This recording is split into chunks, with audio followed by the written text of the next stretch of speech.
Bismillahirrahmanirrahim. Assalamualaikum warahmatullahi wabarakatuh.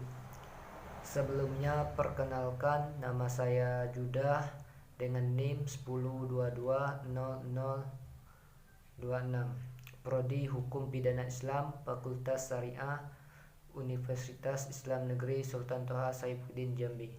Maksud dan tujuan saya membuat video ini yakni untuk memenuhi tugas mata kuliah perlindungan saksi dan korban, yang mana dosen pengampunya yakni Bapak Muhammad Aiman SHMH.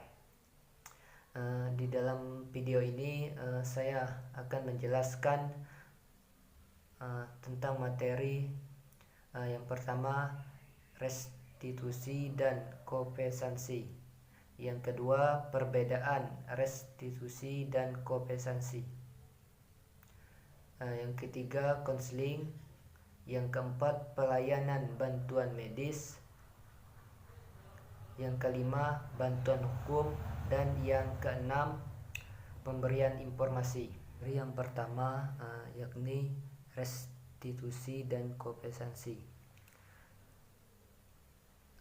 Restitusi adalah ganti kerugian yang diberikan kepada korban atau keluarganya oleh pelaku tindak pidana atau pihak ketiga.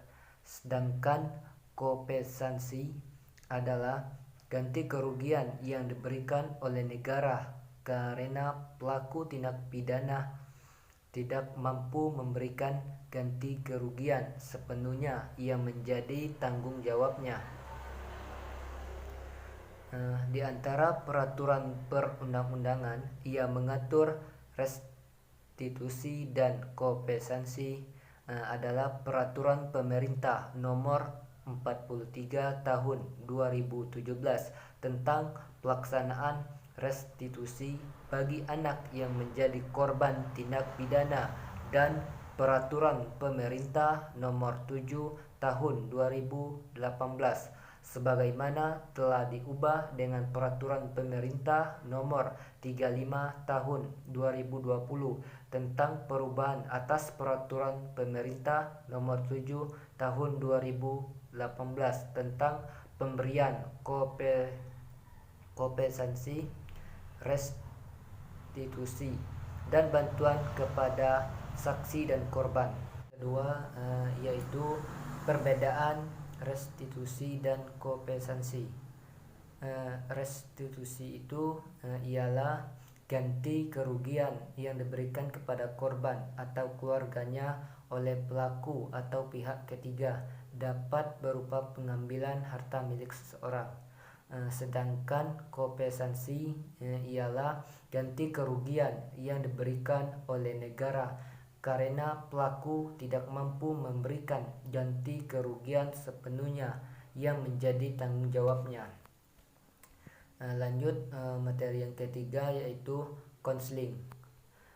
Konseling ialah pemberian bimbingan oleh yang ahli kepada seseorang dengan menggunakan metode psikologis dan sebagiannya.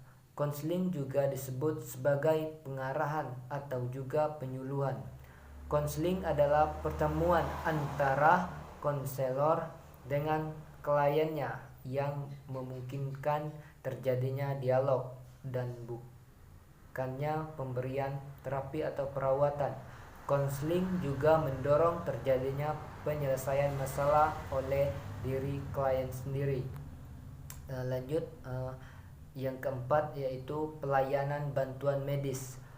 Pelayanan bantuan medis ialah bantuan yang diberikan untuk memulihkan kesehatan fisik korban, termasuk melakukan pengurusan dalam hal korban meninggal dunia, misalnya pengurusan jenazah hingga pemakaman. Yang kelima yaitu bantuan hukum. Bantuan hukum ialah merupakan jaminan perlindungan hukum dan persamaan di depan hukum yang merupakan hak konstitusional setiap warga negara, karena konstitusi menjamin setiap warga negara berhak mendapatkan perlakuan yang sama di depan hukum, termasuk hak atas bantuan hukum. Terlebih bagi masyarakat yang kesulitan mendapatkan bantuan hukum, terutama masyarakat miskin.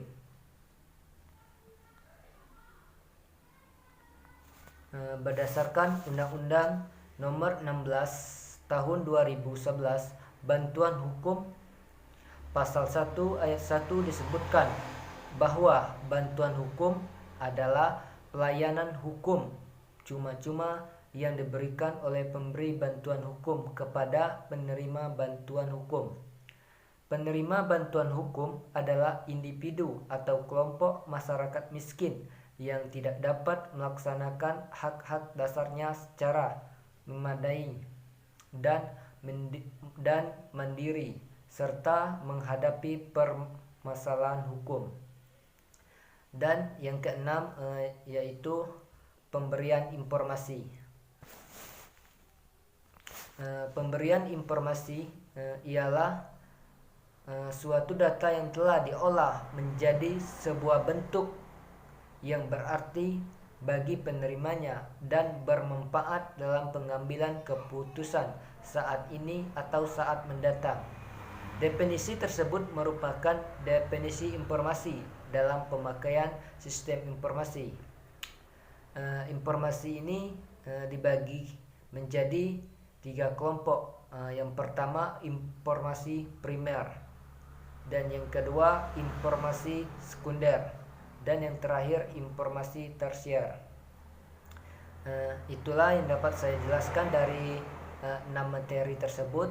Apabila terdapat kesalahan dan kekurangan, saya mohon maaf yang sebesar-besarnya. Lebih dan kurang saya mohon maaf. Saya akhiri.